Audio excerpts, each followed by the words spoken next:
Hi, my name's Jeff. I'm the local SEO expert here at Pain Free Dental Marketing. Today we're going to jump into Google Tag Manager and how to install it on your WordPress website. Come on, let's take a look.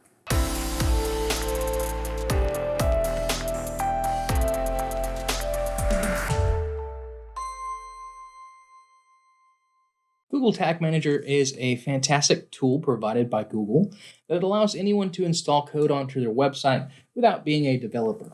Step 1 to install Google Tag Manager, go to google.com and log in with your preferred account. After you've logged in with that email address, go to tagmanager.google.com. Here we can create a new account in Tag Manager. And for your account name, place your practice name here. For the container name, let's put your website. And we're going to select web and create. Again, there's lots of good legalese here. Feel free to read these and select yes. All right, so Google Tag Manager has given us some code that we need to install on your WordPress website. To do that, we're going to go over to your website in which you have login information.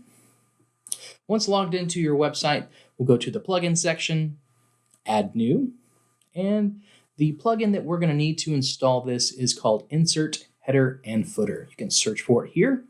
Once you search for it, you can install and activate this plugin with a couple simple clicks. Once the plugin is installed, you can actually move over to the plugin, which is in Settings, Insert Header and Footer. And then we're going to copy over that information that Google Tag Manager has provided. This goes to the head section. If you actually click on this, it'll copy it for you. And you can install here. Go back and copy the body. And again, install the script into the body here. Now that you have your code in your plugin, press save. All right, now you've got Google Tag Manager installed on your website. Now this, again, will be good for you to install future things such as CallRail and analytics. That was pain-free, wasn't it? And you did it yourself.